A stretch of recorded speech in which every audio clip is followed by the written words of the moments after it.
Okay. Let's bring in our next guest, You're Billy. invited to Salon.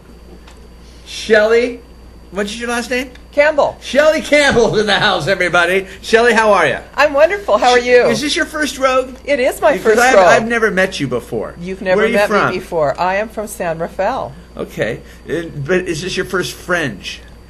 It is my first fringe. It is. It is indeed. I am a novice solo performer. This is a and great place to I- start. What is it that you do? Well, I have been a storyteller for many years, but a different type of storytelling. And I had just started working on this particular piece about 4 years ago.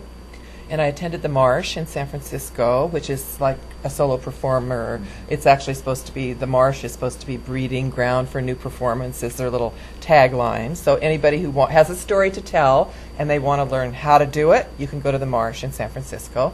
So I did that, and I have a story to tell. What did you do before this?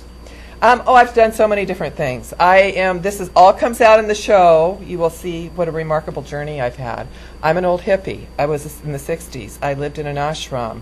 You lived in a what? An ashram, a spiritual community. Okay. Yeah. With clothing? With clothing. No, Okay. no. We were actually kind of the abstaining kind of. We got up in the middle of the night and did meditation in the middle of the night. We were that kind of. You're straight edge hippie. We were the straight edge spiritual communities. We weren't like those, the orgy ones. Okay. I didn't do that one. All right. Missed it. Could have joined the other community, but I didn't. No, somehow. there's still time. Do these orgy ones still exist? Yes. I don't know. I'm sorry, I didn't mean to interrupt. Okay. Okay, so where'd you grow up? I grew up in Redondo Beach in Southern California, and then I raised my two children, and I was in my spiritual community in Santa Barbara, and I've been here in San Francisco area, and I live in San Rafael now for about 20 years. So what made you think, hey, I want to be a storyteller? Well, I'll tell you exactly what made me think that. I was in a autobiographical storytelling thing where you get on camera, group of women, you get on camera and you just start spontaneously telling stories from your own personal history. And it was the most amazing experience, I have to say, because most of us don't have an opportunity, unless you're in therapy, I think that's the only place, to really tell something in completion. You know how in regular conversation we're back and forth all the time? You don't continue for 20 minutes to tell somebody a whole long story. And I found it really powerful for me and therapeutic and insightful and was changing my life. And I had Get some things off your chest? Get some things off your chest. You have people listening to them. And you connect things. Do you talk afterwards with the people about it? You do. So it's kind of like therapy. It's a little bit, but it's kind of like they don't have, it doesn't quite have that professional agenda to it. It's a little bit more casual, And it's all girls. I guess. All girls. Definitely all girls. So anyway, while I was doing that, I have a couple very powerful, deep stories. I lost a child, and that came up in my telling of this, and I realized that I felt like I had more to explore on that journey for me, and also that I had something to share to other people who go through that experience. So that's what my story is about, and it's called The Center of the Labyrinth. Uh-huh. The Center of the Labyrinth. Yeah, do you know, have you ever heard of labyrinth walking?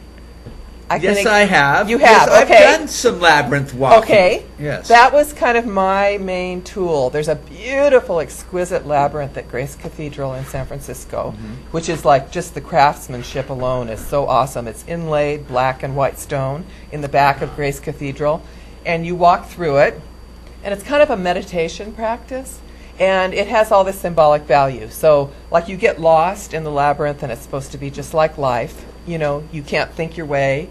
You have to just keep walking, and you finally find your way to the center. There's a movie, So- Labyrinth, with There was. David Bowie, that's correct. There is. Yeah. So anyway, that's my story. I go all the way through my personal history and then my healing from my loss and kind of coming to terms with that and how I kind of made spiritual peace with myself after having many regrets as a parent and having done a lot of things I didn't like in retrospect, How did you find Fresno? Well, in San Francisco, we have a very thriving solo performance community. As a matter of fact, one of the most thriving ones in the country. And everyone wants to come to Fresno because this is an incredible, festival here. Absolutely. It's an incredible fringe. It's a big one. It's within striking distance of us, of course. We can drive, the 2-3 hours it takes. And they have a time thing where, like, it goes live and it's first come, first served. Right. So all of us, we have a Facebook page called Simply Solo. There's about 300 of us locally there who do solo performance. And everybody's poised on their computer at home. Really? Because, Wow. like, it goes live at a certain moment, and it's first come, first serve. So you're like, as fast as you can, get in all your information, hit send, and then you So get do in you the have queue. friends here from San Francisco? Yeah, quite a few. That's Yeah. cool, I right? know. It's very, very cool. It's very, very cool. Yeah, Who, no, it's very... who is taking you in? Well, I have... God, I have so many people that I want to see. No. Who are you staying with? Where am I? I'm staying at an Airbnb. Oh, okay, because a lot of the rogue performers stay with locals here. They do. I stay with Marcel Nunez, There you go. the writer and director of Dancing Yeah. West. And do they offer that? Because I know some fringes offer, They they'll do. put you up billing, Yes. I think. Isn't that what it's called, Yeah, billing? yes, they do if you're a main Bill it, stage yeah. venue. Yes, if Yeah. you're in a main stage. Or Oh, okay. If you're an off-road, then I think you have to... They can still help you out, though, I believe. Yeah. Yeah. Yeah. Well, anyway, I got an Airbnb and really beautiful home, young couple, and with Here in small the Tower children. District? Yeah, I'm in the Tower District. Nice. Yeah. That's I'm very just, cool. Yeah, I'm just around the corner. That's very cool. Yeah. Now where's your venue?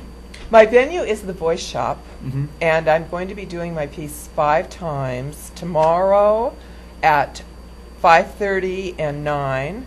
Is that right? 5:30 and 9. I will tell you right now. It's at 5 and 9:30, and then at 8 o'clock on Sunday, and then next weekend too. Well, you better So- show up early then. Don't I know. don't go to 5:30. I know. I know. That's why I have to keep this. Awesome. This is what happens when you become an old person. You have to look frequently. All right.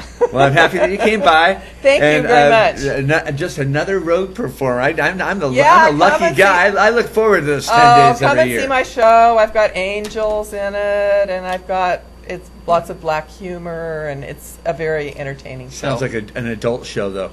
It's not for little ones, but teenagers, but not for little ones. I don't think would quite get it. It's a little bit too maybe intellectual, or kind of has some It's a adult little heavy sometimes. adult themes, not sexual, but just adult, I understand. deeper themes. I remember you were in that ashram thing. That's right. Okay. That's right. All right. Shelley Campbell, go see her over at the Voice Shop.